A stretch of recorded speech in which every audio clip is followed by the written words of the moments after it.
Hello, Greg Carl Wood. It is your longtime buddy and occasional co-host, Kyle Prindeville, coming to you from the home of the Batman shooting, Aurora, Colorado. I wanted to share a story with the listeners of THC, and that is I was so inspired by Greg Carl Wood's decision to pack up and leave St. Louis, Missouri, head west, and pursue a new life for himself. And my family and I have done so. We packed up everything in the car, went one way to Denver, and the whole reasoning is I happen to have Crohn's disease. I need cannabis as a medicine, as an alternative to pharmaceutical pills and horrible surgeries. So we left St. Louis, Missouri, where I could be locked in a cage as a criminal.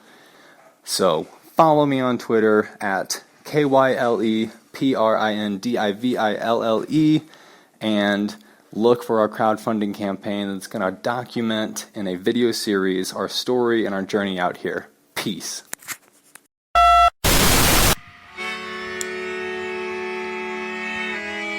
In the 1930s, President Franklin Delano Roosevelt addressed the nation through a series of radio broadcasts known as the Fireside Chats.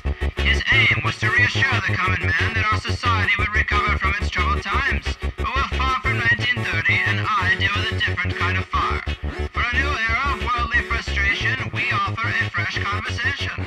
I'm Greg Carlwood, and these are the Higher Side Chats.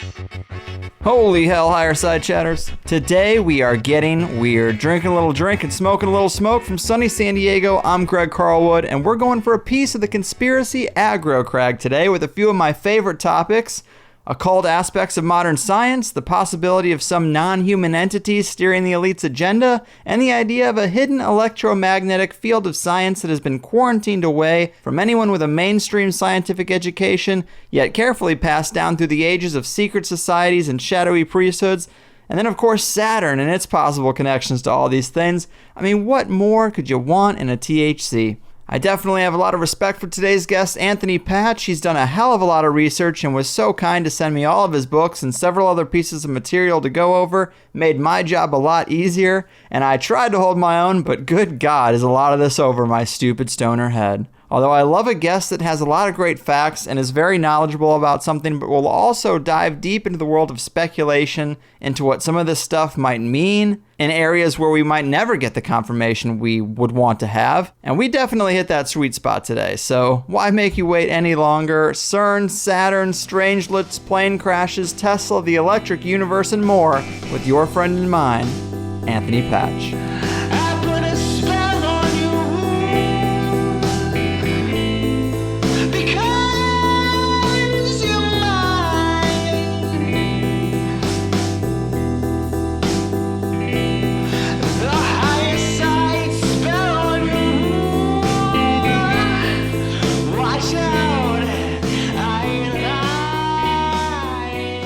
All right, people, today we're going to hone in on the crossroads between modern science and occult magic, because whether we're looking at Nazis, CERN, or NASA, or any of the other examples, the coded messages and secret symbols seem to suggest this connection is deeper than they'd like us to know, and today we're going to figure out why. To do that, we have a great researcher and author who has been laying out these conspiratorial breadcrumbs in his novels Covert Catastrophe and 2048 Diamonds in the Rough, like a modern-day George Orwell, and he's been studying this area more than anyone I know, and it's an honor and a pleasure. Anthony Patch, welcome to THC. Well, thank you very much, Greg. I really appreciate the invitation to be with you today.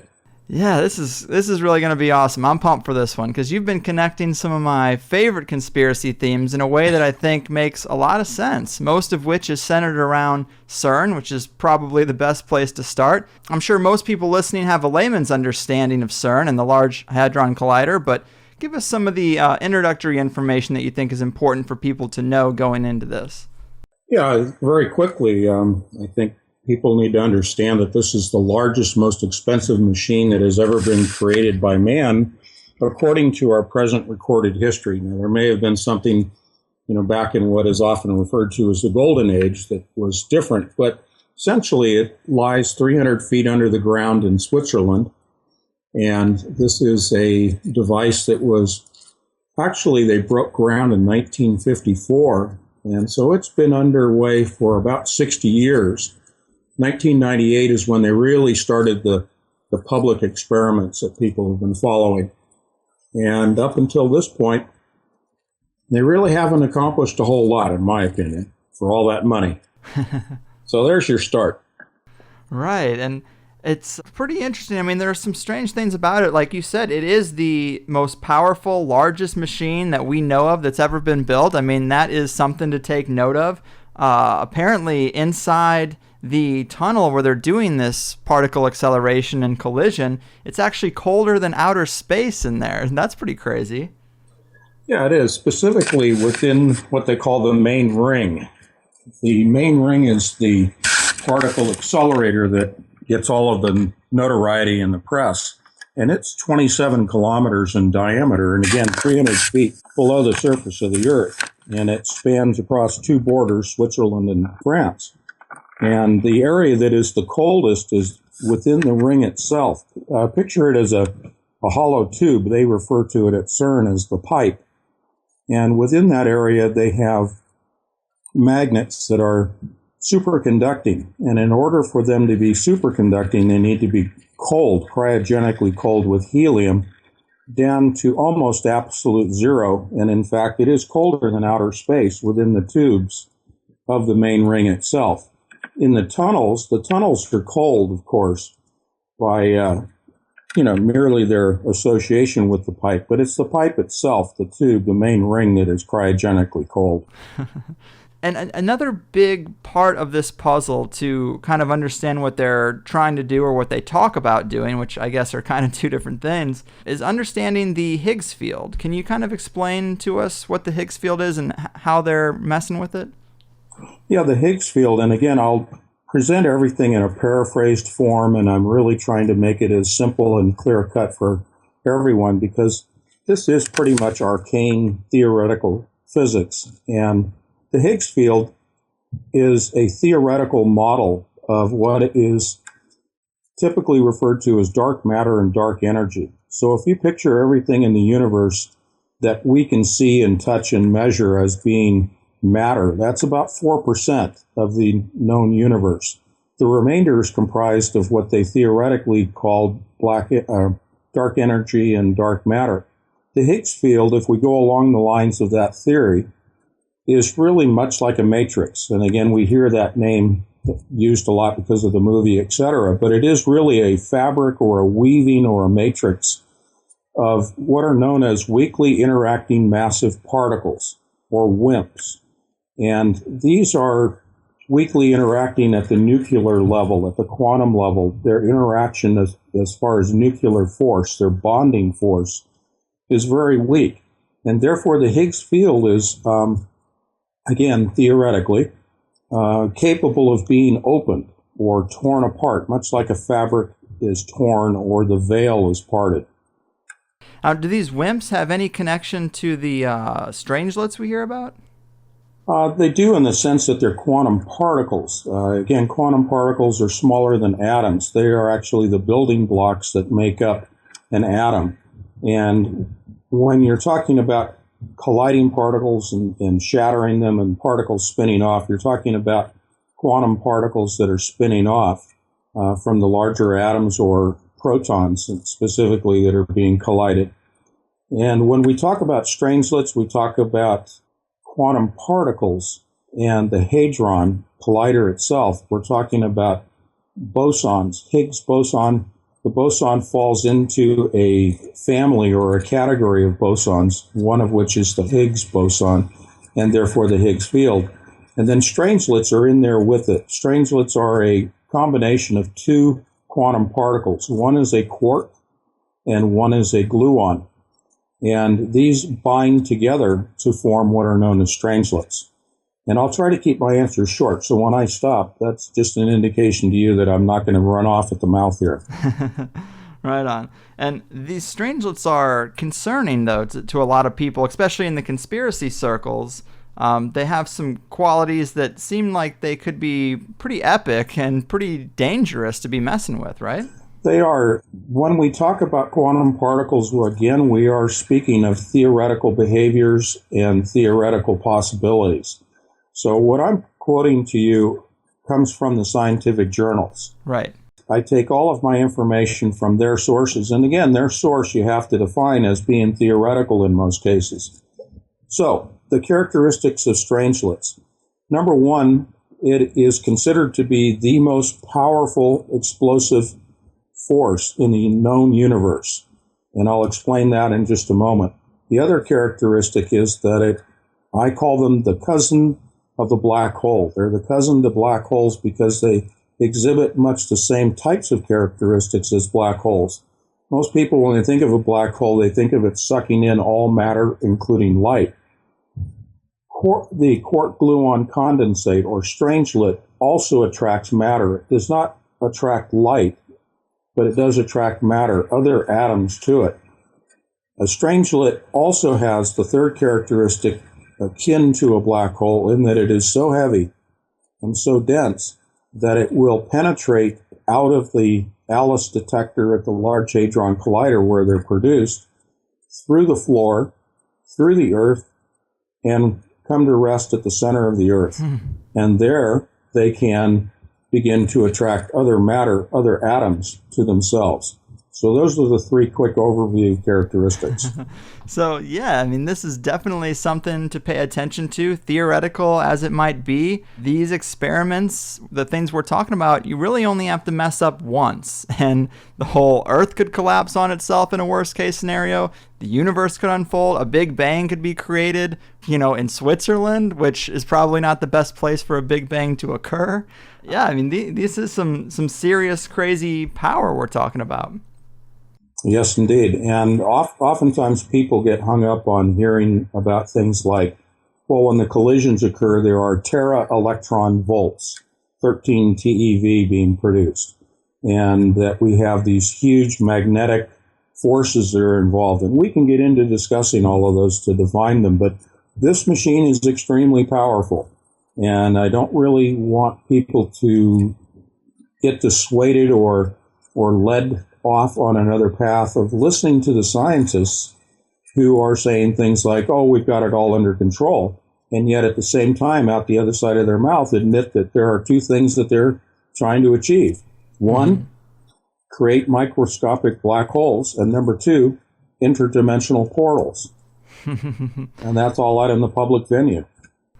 Yeah, the interdimensional portal piece is such a fascinating piece. But before we dive too much into that, I wanted to ask you about the idea that this equipment might have electromagnetic or gravitic effects on the nearby environment or the Earth in that area.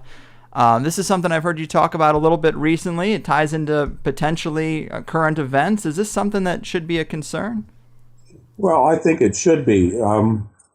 When we talk about Cern, I like to talk about the fact that things are occurring below at the quantum level, at the microscopic level, if you will, and also below the Earth.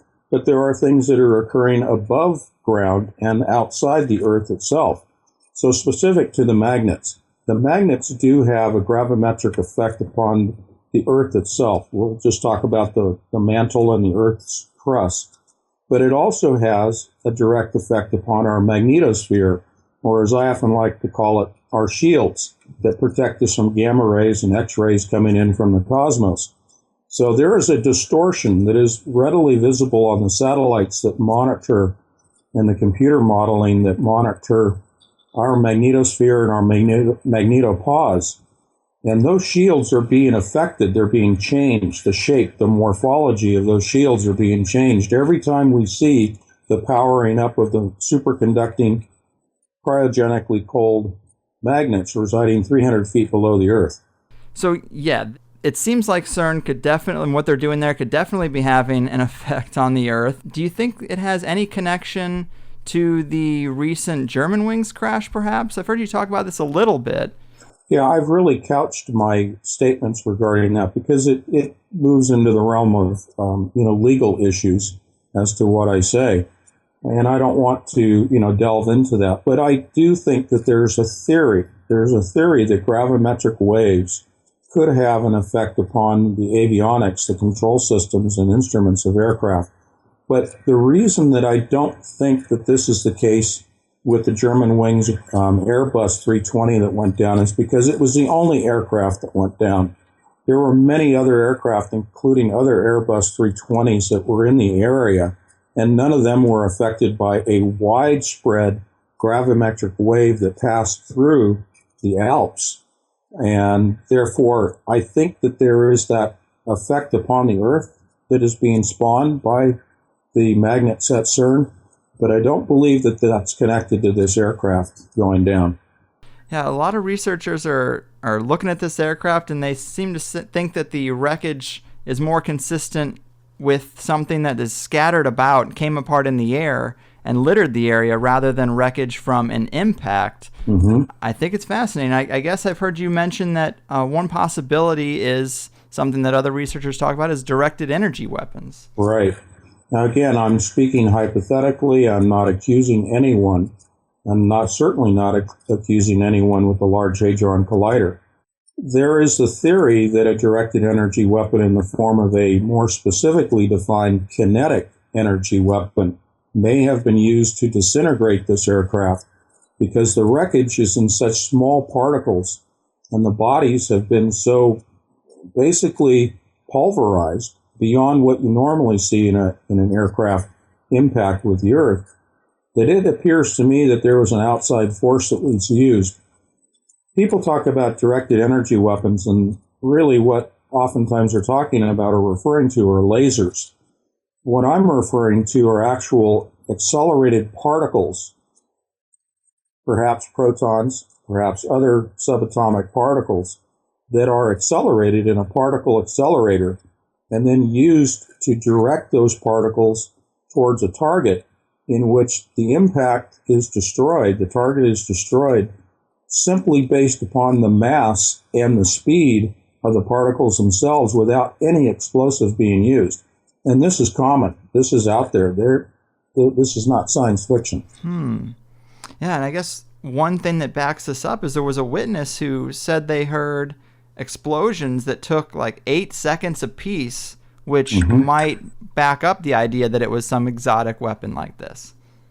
Yeah, and I cited that. There was a gentleman in one of the villages nearby the impact area who heard 2 distinct 8-second long explosions before the aircraft went down. So that's where it really started me towards the direction of thinking of directed energy weapons. But again, I have no way of proving that, and I'm certainly not accusing anyone or any agency of using one of those.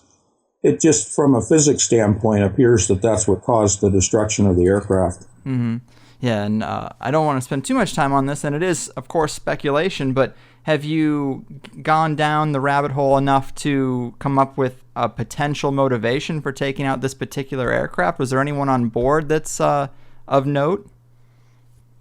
Well, there was I don't have my notes in front of me, Yvonne, I forget her last name, maybe you can help. Yvonne Selke. Selke, thank you. She was on board, and she was working for a defense contractor for, I think it was 23 years. And they were essentially a mapping agency that was mapping out gravimetric waves that we just spoke of, as well as they do remote Earth sensing visually and electronically in support of our troops. And she was a contractor with Bose Allen Hamilton, a longtime defense contractor. Again, I have nothing against them or against her, but she was on board en route to Dusseldorf. And in the day and age of whistleblowers, we begin to start thinking in the conspiratorial lines that someone of note on board an aircraft that is taken out or goes down accidentally raises our suspicions. Absolutely. I'm right there with you. And the real data is, of course, going to be covered up, and it's going to be hard to ever really get to the facts, but it's not inconsistent with a lot of other situations similar to this. And also, one last bullet point on that is I believe there was a guy who stepped down who worked for that same agency just a week before the plane crash. I mean, it could be coincidence, but it also might be something else to fuel the fire. It could be, and again, I don't hold anything against or saying anything negative against this gentleman. I forget his name because I don't have my notes, but he was actually the undersecretary for defense, I think was his position. A week prior, he resigned. He was essentially in a position of oversight of most of our intelligence agencies, including the agency that Yvonne Selke was working with, was contracted to work with. So, yeah, there's a timing of coincidence as to his resignation and, her death. I don't know that the two are related. I don't know that she was necessarily carrying any information negative to him or the agencies, but again, it's just coincidental, but there are no coincidences in life, as we all have learned and experienced. Yeah, well said. And of course, we'll probably never know for sure, but I think you can make a strong case. In fact, a lot of alternative news sites have been logging a whole bunch of strange deaths. We had one string that was a bunch of high-level bankers, but also a long series of sudden deaths and suicides from top-level scientists. And when you consider what's happening on the cutting edge of science, in a lot of ways, this is the apex of the shadowy elite's agenda. It doesn't surprise me that some people would start getting knocked off. Well, it does concern me, too, and I do pay attention to those reports. Even though my head is buried in physics, I do try to pay attention to the rest of the world and world events that are going on. And it does concern me when we see a pattern of even astrophysicists and astronomers going back to the whole discussion of Planet X and Nibiru and the approach and the timing of it and the observations. And, people that are trying to report their observations are being taken out. That's just disastrous. Yeah, it definitely is. Okay, so another big thing I wanted to talk to you about that's really exciting to me is this connection between CERN and Saturn. It's fascinating to me, and it ties in the electric universe model and the Thunderbolts project, which is really out there, but I just love it. And it might be new to a lot of people. So can you give us a little bit of background there as to what this model is? It truly is out there. I mean, when I reached this conclusion from a physics standpoint, I thought I was losing my mind. I really did. I mean, I thought, okay, you've really gone over the edge on this one. Here's the sequence of events. I was looking at the physics with CERN. I was looking at a number of things in the cosmos that were going on. And I was looking at the ancient Sumerian writings, Babylonian art, things like that. And it became apparent to me that what CERN, the people that are promoting the project at CERN, beyond the physicists and the engineers, the folks that are really behind this, and I call this the nefarious agenda, are using occult practices, which we'll get into in a minute, but looking at the occult connections between CERN and the planets. And it became apparent to me that they were trying to reestablish some form of physical connection, or at least at a minimum, a line of communication with Saturn. And then I came across the Thunderbolts project. It was not the other way around. I had heard about the Thunderbolts project and the electric universe theory, but I had never gone to their site and really dug into it. Turns out one of the original founding members of Thunderbolts project lives 2 miles from my house. Huh. And we have a meeting next week set up to discuss this theory of mine, because they have not put together, to my knowledge, they've not put together the connection between the Large Hadron Collider and Saturn itself. So we're going to have a meeting of the minds next week. That's exciting. Well, I'll update you on that, and if you want, I'll elaborate on my theory a little bit here if you want me to go on with it. Absolutely, please do. Okay, essentially what it looks like is there is a attempt to establish what are known as Berkeley currents. These are electrical fields, 2 electric charge fields that arrange themselves in a twisted or helical fashion, comprised of a electric plasma. And it appears to me that they are trying to project Berkeley currents to the southern pole of Saturn in the form of a twisted helix. A plasma conduit is what I call it, establishing a electric plasma conduit between the southern pole of Saturn and CERN itself. And the purpose of this, and again, this is where it gets really strange, if it isn't strange already, there are demonic entities, according to the occult, according to ancient writings. There are demonic entities that reside within the gaseous body of Saturn, and it is their agenda. This is not me. This is their material that I'm reading. it is their agenda to free those entities and bring them back to our plane of existence, to our world. And they will do that through a conduit established at the southern pole of Saturn. Man, I love this, and it does tie in a lot of different aspects, a lot of different threads in the conspiracy realm. So when I first heard you talking about this, I was like, wow, this could be the deepest depths of the rabbit hole. And as far out as it might seem, to double back just a little bit to the electric universe model, the premise or the idea is that electricity is a lot bigger part of our fundamental makeup of the universe than we are taught. And the reason why Saturn of all planets is because maybe in our previous age, this golden age, Saturn might have played a much bigger role in creating our environment, right? That is correct. I can tell you've done your homework. I commend you. Thank you. Yes, indeed. In what was known as the Golden Age, which predates the Sumerian times and the Babylonian times, predates the flood in biblical times, the theory again, or the writings of the occult practitioners that carry forward to this day in their existence and practices, was that there was an alignment of 3 planets that were in close proximity to Earth. The first closest was Mars, the next was Venus, and then behind that in a straight line, if you picture this line extending up from the Earth, was Saturn itself. And Saturn was so close and so large that it actually blotted out most of the sun, or obscured most of it except the rim of the sun.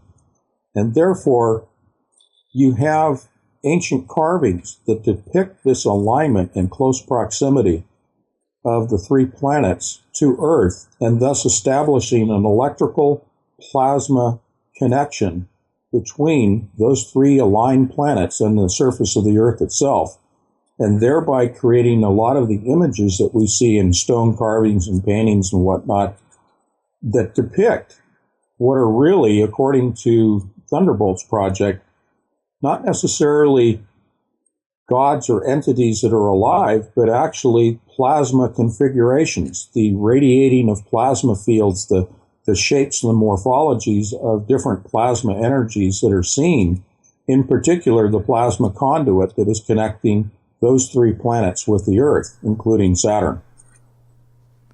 Man, it is tough to imagine like what the environment might have been, but from what I understand from looking at the material, it seems like there was some type of envelope or cocoon that almost encapsulated the whole planet. It was almost like an environment that was more stable around the whole globe, rather than these being changing seasons of extreme heat and extreme cold.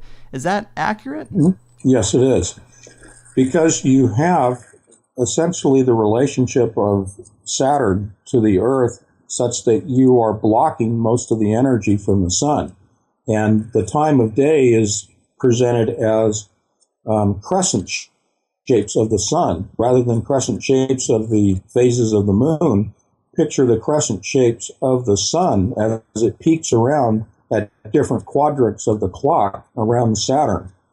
And therefore, you do have a change in the seasons. In fact, during that golden age, our atmosphere was much denser, higher in concentrations of oxygen, and warmer. And therefore, you see the promoting of things that we would call giants in terms of dinosaurs, and also perhaps even the Nephilim themselves. Right. And this is so fascinating because this could really be a component to why, because if you get into the science of electricity and understanding the way electricity works, you could start stumbling upon ideas like we're talking about now. And this seems to be fundamental knowledge that some of these shadowy puppet masters and secret societies have wanted to keep quiet for so long. It also gets into mythology, of course, because all the planets are named after gods, and that's right. It starts to get into this weird territory because we have all this sun worship that cropped up at a time. But, were they talking about Saturn? Were they talking about the sun? It gets really weird. But I guess there are some clues within mythology that this could have been the case, right?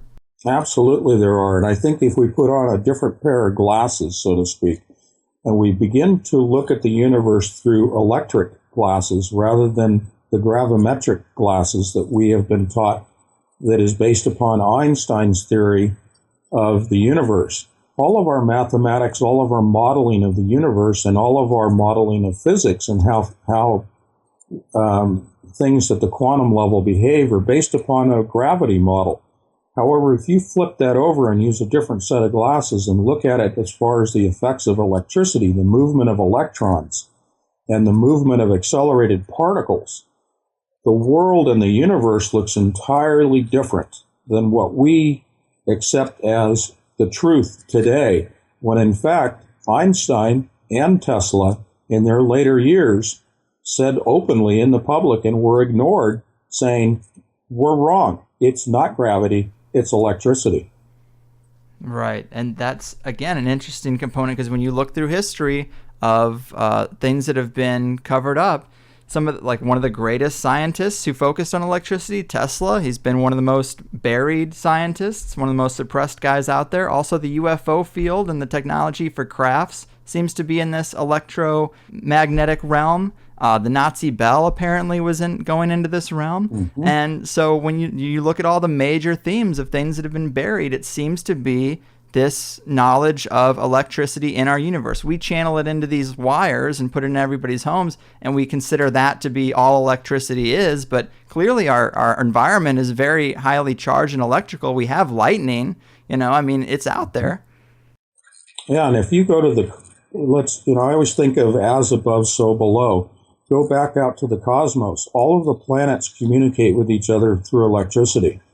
When we see things like comets, the tail of a comet, what we are seeing is actually the electrical plasma interaction between a nearby planetary or star that a comet is passing by. So if you picture a comet passing by our sun, as it comes into close proximity to the sun, it's not the gravity so much that is affecting and creating a tail in a comet. It is actually the electrical fields of positive, negative attracting one another and drawing electrical plasmas off of the comet itself. There's an interaction. And I'll give you another example. We see on the moon and other moons and heavenly bodies what we have always thought of as asteroid or meteorite impacts causing craters on the surface of the moon. Some of that is, yes, impacts. Most of it is plasma. Most of it is the actual arcing between heavenly bodies that are causing these dimples or these craters in the surface of these bodies like the moon or even asteroids themselves. Picture a carbon arc welder, a stick of carbon. And when he strikes an arc, if you look at that with a microscope, it looks just like the surface of the moon. Wow. That's some crazy stuff. Your whole life you go through school and you're taught all about how the universe works and all this stuff, and this whole area is completely left out. It's kind of fascinating that more physicists, more people who go into these fields don't just stumble upon this information. It's kind of amazing how they can quarantine it and no one wanders into that realm.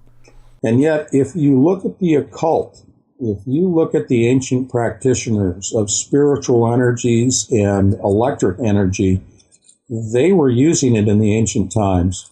And I can cite things like the pyramids in Egypt, but for the purpose of focusing, I think if you look at the physics that we know of that we've learned in school as the cover story, the true occult practitioners are using electricity. And they're using electricity to manipulate the spirit world. And in fact, the Large Hadron Collider, if you were to talk to most of the physicists and engineers there, they'd say, oh, no, we hold to the gravity model. We don't hold to the electric model of the universe. And yet the people that are behind, that are funding and dictating the agenda of how this machine's going to be used, its ultimate purpose, it's all about electricity. And so If we talk about tera-electron volts that are being generated at time of collision of particles moving near the speed of light, we are producing electrical fields from these collisions. But we're also producing huge gravity waves, which are also part of the electric universe, because anytime you accelerate a particle through an electrical field, you generate magnetic energy. So the guys that are pushing the agenda, they're using the electricity, and this is where the physics led me to them establishing the Berkeley current electric plasma conduit connection to the southern pole of Saturn. Right. And man, obviously the Saturn symbolism has been coded into our culture everywhere through Hollywood. The black cube we see at so many different places, which is apparently a symbol of Saturn. Why Saturn and not, say, Jupiter or Mars? Of course, we're going in with the line that it's because there are some entities that are somehow locked in there or reside there. But do we know why they would reside inside Saturn or on Saturn as opposed to another planet? Well, Saturn and Jupiter are very much connected to one another electrically, physically, but they're also connected spiritually, and also from the ancients of the relationships of gods and their spin-off, their family, if you will. And so I haven't really explored Jupiter in the sense of whether there are entities residing there. I've stopped with Saturn because if I go any further, I'll probably just lose my mind. But just looking at the writings and the occult practices alone, it is clearly evident that they believe that there are entities in Saturn and that it is much like a prison planet.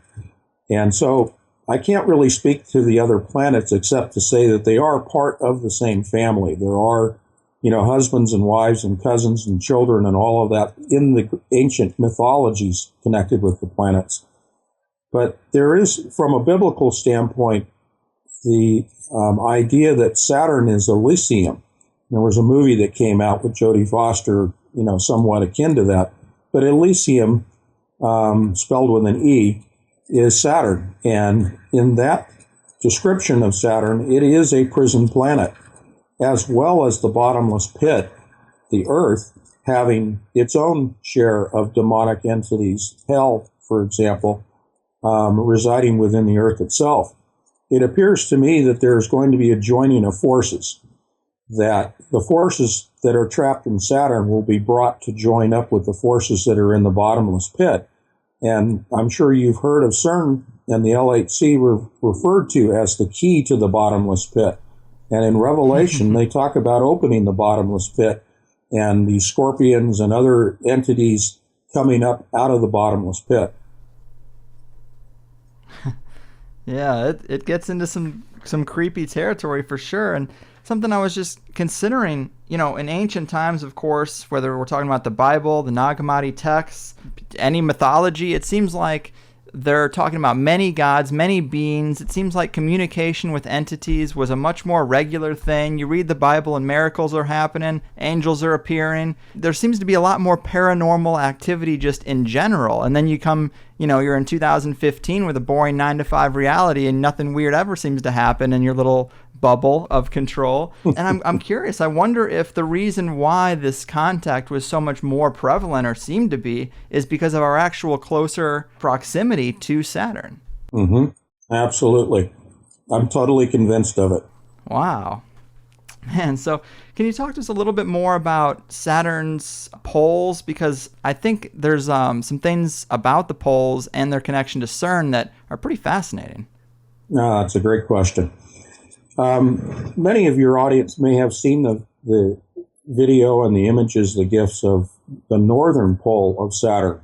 The northern pole of Saturn, if you were to look down upon it and then overlay a schematic for a synchrotron particle accelerator, and you were to look at specifically the shape of several of the detectors within the Large Hadron Collider, which is a large synchrotron particle accelerator, you would notice that the hexagonal shape is identical, and that the movement of the clouds at the northern pole of Saturn, contra-rotating clouds, one spinning in one direction within and an outer ring spinning in an opposite direction, is exactly the same thing as what is occurring in the main ring of the Large Hadron Collider with two opposing contra-rotating streams of particles of protons that then collide, which then generate synchrotron energies. The Large Hadron Collider is a mimic of, a model of, a replication of the northern pole of Saturn. Man, it gets weirder and weirder. You got a weird guy on the line here you're talking to. But to go back to the physics for just a moment, the northern pole, let's picture it as a synchrotron Large Hadron Collider. The southern pole is a spiral, and that is the opening. Connecting the two are Berkeley currents, the electric universe. You have synchrotron energies that are generated at the north and then are transmitted through the core of the gaseous planet. It doesn't have a solid core, but picture a conduit, a twisted helix, looks identical to the human DNA helix that goes from the northern pole to the southern pole, and then it will exit through the southern pole to spiral, much like the Norway spiral that we saw when Cern was fired up at the time that the president received the Nobel Peace Prize. And you have the same spiral that is being generated. That spiral will extend from the Earth in the form of that twisted helix to match up with the spiral of the southern pole of Saturn. They're identical. Wow.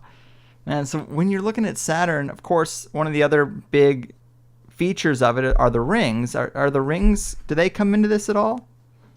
Now, the rings are much like what you see from the Large Hadron Collider when you're talking about gravimetric waves.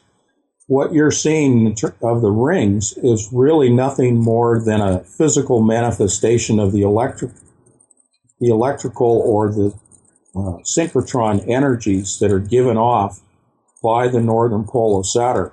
So they are generating electricity on Saturn that spins out in the form of rings that, because they're magnetic, because of the movement of particles, as I said, through an electric field, causes a magnetic or gravitational, if you will, but a magnetic force that brings in matter from around the planet. So the rings are an extension of the synchrotron that is operating on the planet of Saturn itself. So it's sucking in debris because you have a band of magnetic energy that is created by the synchrotron effects at the northern pole. Wild stuff. Now, I've also heard you talk about this in the context of Jacob's Ladder, which is really what we are talking about, and that this is a story about a similar type of plasma conduit. Do you think that's what they were trying to write about? Yes. It's often referred to as the coming and goings of angels. And these are not the nice angels that we want to think about. These are the comings and goings of spiritual demonic entities that the occult believe that they can attract back to this planet. So it'll be a form of communication. It's perhaps a two-way conduit, but more importantly, it's a one-way conduit in the beginning. Yeah, man, I love this area, especially when we're talking about non-human entities, because it seems like it's more and more apparent to me going down this rabbit hole that at the top of the pyramid, there's a powerful non-human influence. I mean, we've seen plenty of cryptic symbols and rituals over the years. We know that these secret societies go back as far as written history, and they've always been communicating with or taking orders from something. I mean, whether you say it's aliens, demons, fallen angels, reptilians, or even some archons is the new term people like. But to me, it's all a different way to express the same kind of concept. I mean, maybe these beings are playing the long game. Maybe they've given these dark priesthoods the tools like fractional reserve banking and the court system and all these tools of control in exchange for, well, to put them in a position to where they actually have amassed enough power and resources to even build a portal maker like Cern. I mean, that could be their end game. It's like, the old motif of making a deal with the devil. It is the end game. And let's go back to Tesla for a moment. Tesla readily admitted in the beginning of his life and his research, he was communicating with what he considered to be the good guys, the good entities. And he was receiving information for the good purposes. But he admitted that in his latter part of his life, he turned to the dark side. and he began to receive information from entities that wanted to change him from a person who was trying to help humanity to one that was trying to create weapons. What we see leaping forward to today in the Large Hadron Collider is an extrapolation of all of the research of Tesla that he received from the dark entities. Yeah, it's almost like our scientists are in some form of possession by these entities, and they're just tinkering away, trying to manifest their will. The part that's fuzzy for me in understanding some of this is why non-physical beings would have a physical location like Saturn. Yeah, and it's fuzzy for me too, because I'm not a practitioner of the occult, and I try not to go too far into that, only to see the surface of it and see what their intentions are, what they're willing to talk about.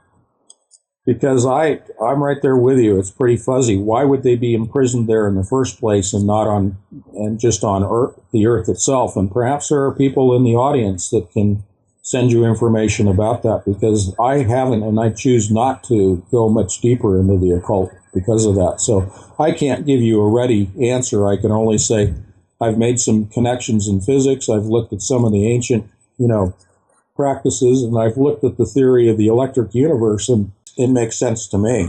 Mm-hmm.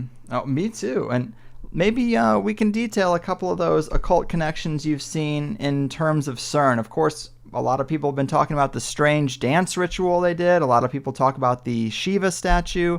Are there any other things you've seen in the subtext of what they're doing there that, makes the occult connections more obvious? Have you run across the Hebrew and the Sanskrit writings or parchments that are on display behind plates of glass at CERN? No, I think that's new to me. I'll send you some photographs of that, but basically you have ancient Hebrew and Sanskrit writings on parchment and animal skins that are preserved between plates of glass, and they're on display. That's in public display, in fact, at CERN. And these talk about things like bringing back the former gods, bringing back the former spirits, the year of light, the age of illumination, all of the things that we see going on right now in terms of the Illuminati are reflected in these writings. And these are carryovers from other areas of writing, such as Aleister Crowley and Jack Parsons and JPL, and all of these origins to our programs such as NASA and other scientific endeavors that all have their core foundations, their germinations coming from the occult practices. Right down the line, every area of science, whether we're talking human DNA or hard physics, but right to the Large Hadron Collider, we have,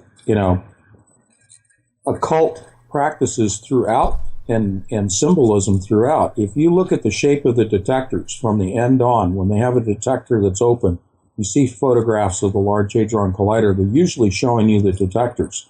These are hexagonal and octagonal shaped structures from an end view, if you were to slice it open. And these have replications over to the Hindu god Shiva that you see the statue of, but they also have replications out to the northern pole of Saturn in its hexagonal shape. You see the shapes, which are geometric, which are mathematical, and mathematics is tied into the occult. Numerology, lots of people are, familiar with the numerology in terms of the spiritual world, and everything that is built at Saturn is built up mathematically to be tied into the ancient practices of the Tower of Babel and the conjuring of spirits and the opening of ancient portals using mathematics and the geometric shapes of the machines or the tower itself back in the ancient times. Man, now if this portal was open, would you suspect this is something we could see with our eyes? I mean, we kind of saw the Norway spiral. I mean, it looked very odd, but we did see something. If we are still alive, and if we are still here to witness it, then we will see, everybody's seen the Northern Lights. So let's just picture the Northern Lights for a moment, the Aurora Borealis. Picture that, but multiplied 1,000-fold, 100-fold, whatever it's going to be. But it will be an electric aurora borealis type display between Saturn and the Earth that will be visible to everyone on the planet because of the electrical discharge effects that will take place. And this was visible, as you've seen in the pictures that you've noted in the electric universe.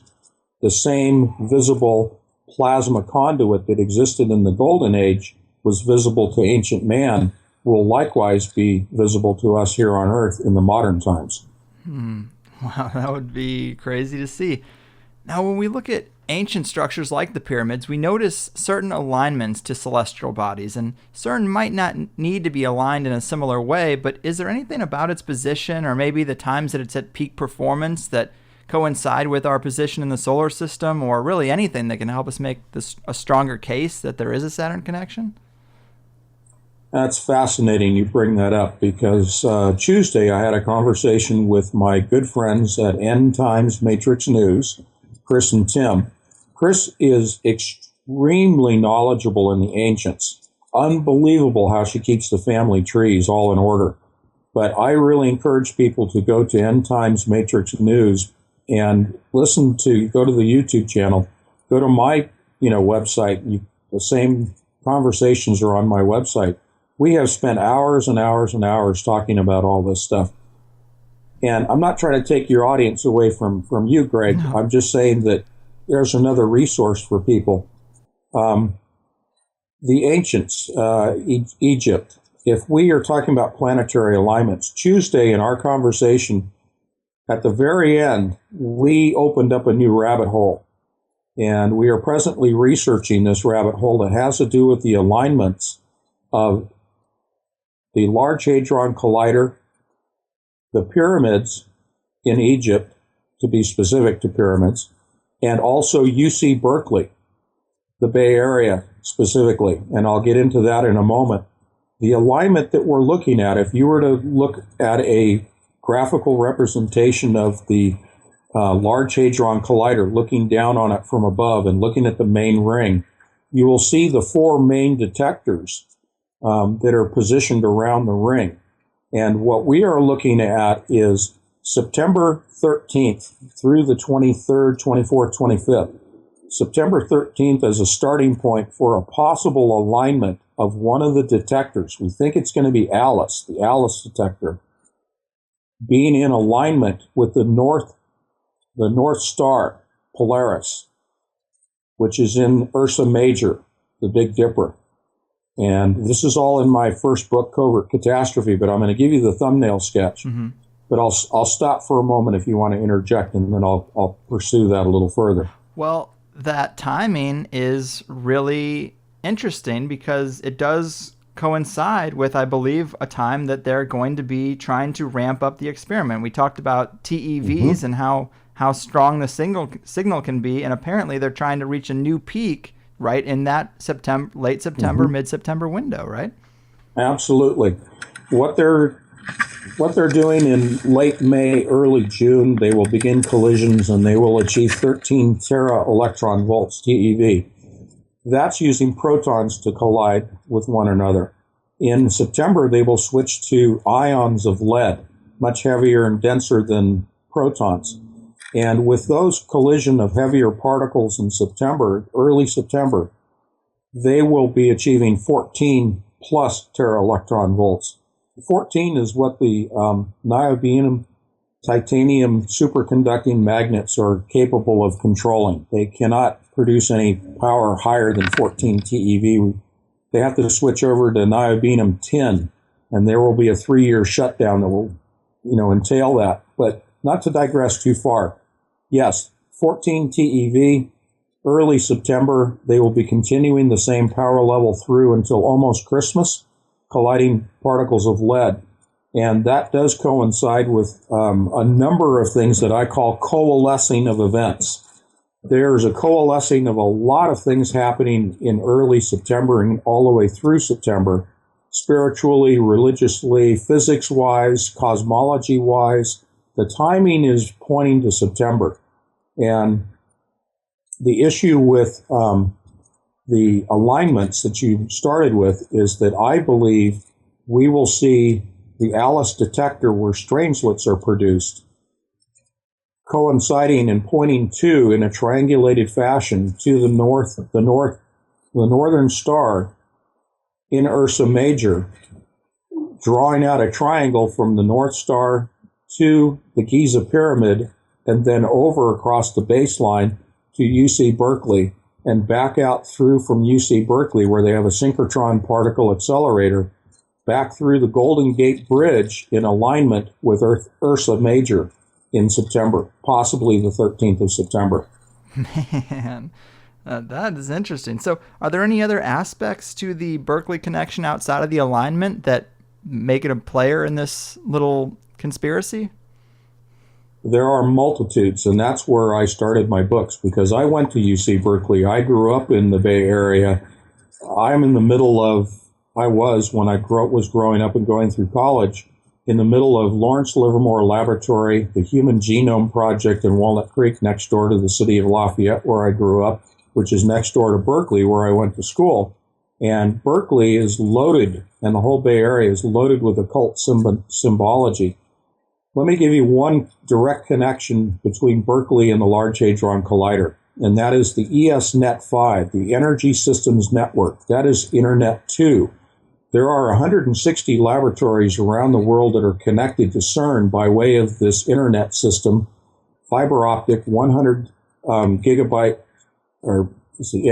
gigabytes per second throughput, I think is it. But anyway, Berkeley is the hub of ESNet5, the distribution of data coming out of Cern and connecting 160 other laboratories, most of which have particle accelerators. And the hub of that internet system between the laboratories is controlled at UC Berkeley. Now, I'll give you, do you want the significance of why they're the hub? Absolutely. Okay, two things. One, it's the occult center for everything that's going on scientifically in the world. Berkeley and the Bay Area, where the Silicon Valley is located, Google, Ames Laboratory, NASA, Lockheed, everything that is going on in the physical occult world is happening in the Bay Area. And this is new information you're getting out of me today. Okay? I haven't presented this on any of the other shows I've been on. Wow. Now, the physics standpoint, if you will, is the control of the distribution system at Berkeley, the hub, is there because it's in physical proximity to Google and physical proximity to D-Wave Corporation. I hope I don't get sued for this. But D-Wave Corporation is the manufacturer of the adiabatic quantum computer. The latest model is the 2048, which is part of my title of my book. Model 2048 came out a couple of weeks ago, well, actually about 3 months ago. It has the equivalent processing power of 7 billion human brains, and it is artificially intelligent. That's connected to Berkeley, the hub, the ESNet5, interlinking the 160 laboratories around the world directly to the Large Hadron Collider. And that's new information. Damn, that is quite a serious connection. Wow, man. So, yeah, I guess a lot of countries are invested in CERN. I mean, a lot of them are involved, but how many people could really be in the know about this secret agenda? Well, I always say that the physicists and the scientists, I hold no ill will towards any of those people. In fact, I really feel sad for them because they have been deceived. They have bought into the grand deception of the New Age movement that what they truly believe, they are doing positive humanitarian work, and that they are going to promote the ascension of man to a higher level of evolution, to a higher level of existence, and that they are going to recreate the Garden of Eden here on this earth, that they're going to terraform this earth, and they are going to change man, and that we are going to eliminate war and poverty and all the other ills of our life through the work that they're doing to open the portal and bring in what they believe to be benevolent ancestors from the stars. They believe that we are products of panspermia, that we are going to be helped by our ancestors to achieve a higher level of existence of peace and nirvana. How wrong they are. Yeah, and that's another great element of this whole thing is since the 60s, since the 40s, really, since Roswell, people have been talking about the secret space program is just a couple of decades ahead of us, and what they have is way more advanced than what we have, but we're kind of getting to the apex here where the secret technologies are spilling out into the mainstream, but they're just lying about what they're there for. And as the end game approaches, they're getting way more bold about being like, I don't care if you know what we're doing. Like, we're doing it. We're That's already right. here. We're at the finish line. That's right. And I think we need to look at September. There's going to be a lot happening between now and September. A lot happening. But I really think we need to look at September as their time frame, their marker as to absolutely incredible things that are going to happen that I will encapsulate down to just saying, I think that's when they're going to open the portal. Yeah, I mean, September's been a big deal in the past. We know that. Also, a lot of researchers talk about the equinoxes, and we're probably getting to, some type of the fall equinox, I believe, is somewhere in there. But yeah, it's interesting. Definitely a time to watch. But wow, man, we've been all over the map. I guess that does it for us. I could do it all day, but I really do love the electric universe theory and the Saturn tie-in. I think you're really on to something, man. But before I cut you loose, would you like to tell the people where they can follow up on your work and also get your books, which thanks for sharing those with me. That they're awesome. And fiction, of course, is a great way to get complex concepts across. And that's what your books do. And they do a great job. So I do appreciate that, too. I had a good time with them. But definitely let the people know a little bit more. Okay. Well, thank you. My website is Anthony Patch. That's Patch, anthonypatch.com. You can buy my books through there. The two novels are $5 a piece. I'm not making a bunch of money on this. It just helps defray some of my costs. And the first part of my companion book of science is $2, and the other two parts will be coming out soon. I have been blocked on Facebook this week. My Facebook pages were Anthony Patch as well as Tony Patch. I'm now available at James, my middle name, James Patch. So Facebook, I'll rebuild everything as I have time on Facebook. It's just crazy. Yeah. But they're going after me right now. And for the time being, I still have a YouTube channel, which is Anthony Patch. And all of my interviews with End Times, Matrix News, and other venues such as the Higher Side Chats are all available on there. I really appreciate it if people will purchase the books and support what I'm doing, but I'm not in it for the money. That's not my mission in life.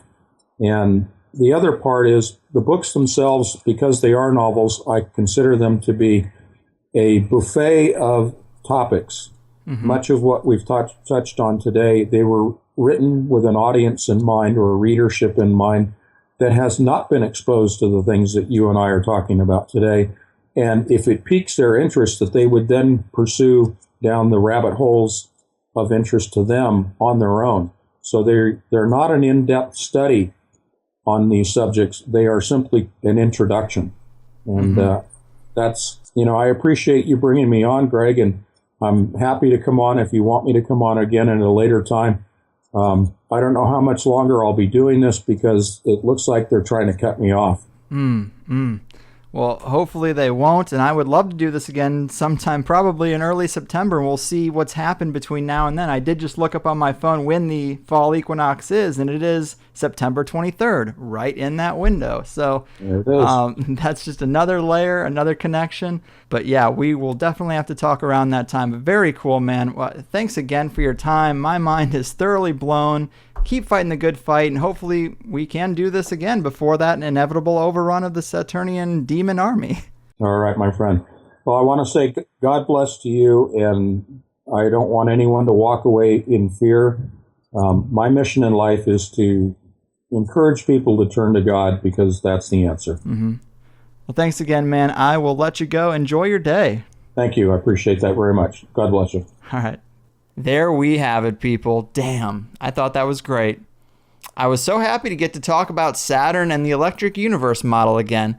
I love the various theories in that realm, and I still want to get the real Thunderbolt Project guys on the show. If you're interested in that happening, please help me get them on here. I thought Anthony did a great job of incorporating that stuff into his material too, and I thought it was all fascinating, but of course, a lot of listeners might not resonate with that Christian lens Anthony looks through. It's no secret that I don't, but I can cut around that in my own mind and still get a lot out of his material. I'm a big boy. But anything about Saturn or technology and magic, I get a little bit giddy for.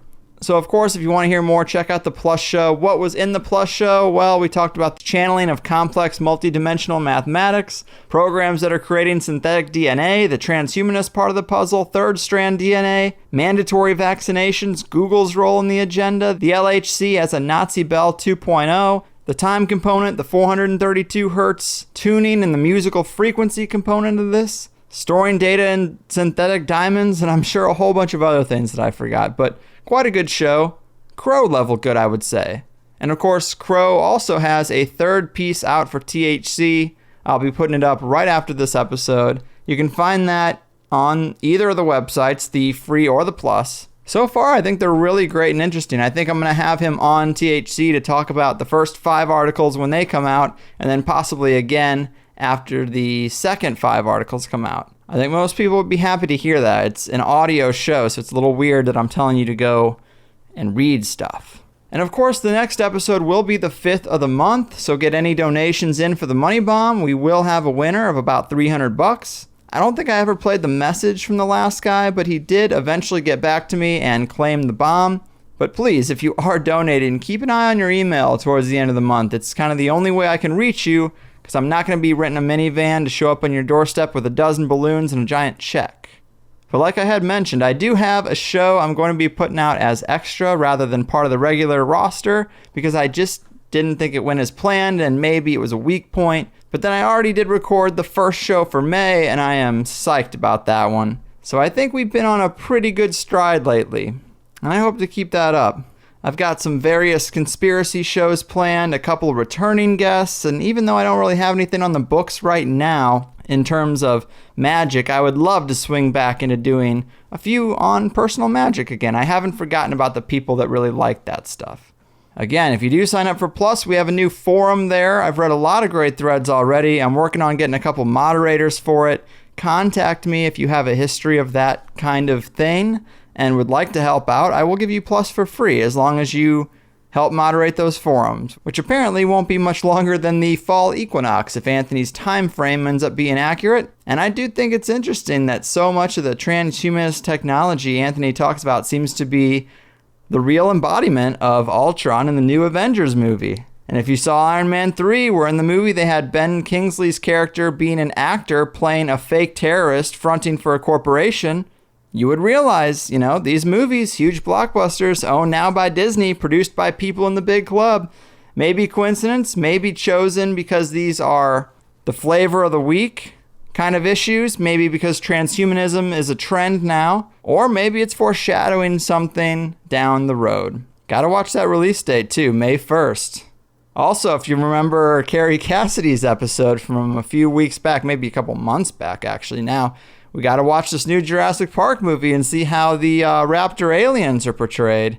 See if their little PR campaign works out. Well, I'm not buying it. Raptors, you're bad. But thanks for listening, guys. I'm getting out of here.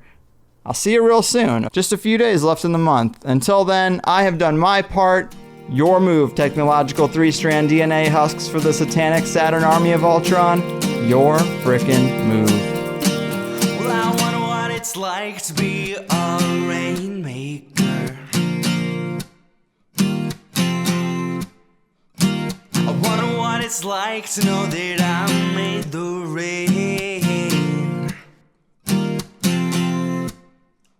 I saw it in boxes with little yellow tags on everyone, and you can come and see them when I'm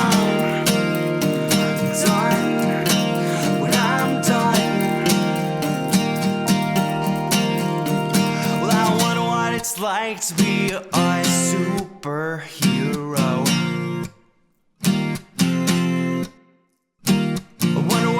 I'd go if I could fly around downtown, yeah. From some other planet, I'd get this funky high on the yellow sun. Boy, I bet my friends will all be stunned. They're stunned. Yeah, yeah. Straight up, what did you hope to learn about here?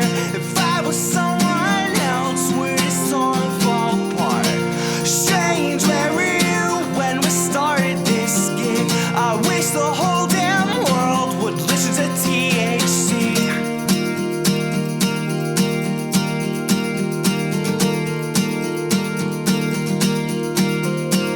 I wonder what it's like to be the head honcho. I wonder what I'd do if they just did all what I said. I'd shout out in order. I think we're on this, man, get me some. Boy, don't make me wanna change my tone. Yeah, yeah. Straight up, what did you hope to learn about here? If I was someone else, would this song fall apart? Strange, where were you when we started this gig? I wish the real world would listen to THC. Please don't change, please don't break. Oh, the only thing that seems to work it all and be you. Please don't change it all for me. To you and you, yeah, and G. Straight up, what did you hope to learn about here? If I was someone else, would this song fall apart? Strange, where were you when we started this gig? I wish the real world would just stop hassling G.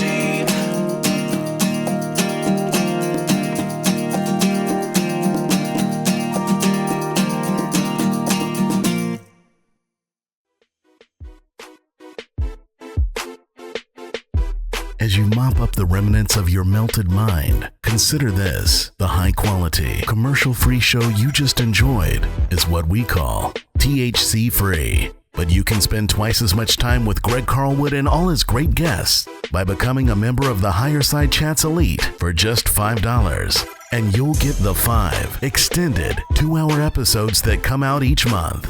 Because an honest, open-minded, and uncensored exploration into the fringe will never be brought to you by your corporate overlords, but rather must be funded by the loyal listeners willing to take that ride. So join at thehighersidechatsplus.com, and on top of twice as much show, get your own easy-to-use RSS feed URL for convenient listening on any device. Suggest guests on your member profile, comb through the archives of all the ones you missed, and continue the conversation even further on the new THC Plus forum, where you can scratch that higher side itch in between shows with the rest of us and hold your head up high knowing that your subscription supports a show you love, produces the free version for everyone else, and stands as a small act of rebellion against those nefarious puppet masters of the power pyramid. Treat yourself. It's time.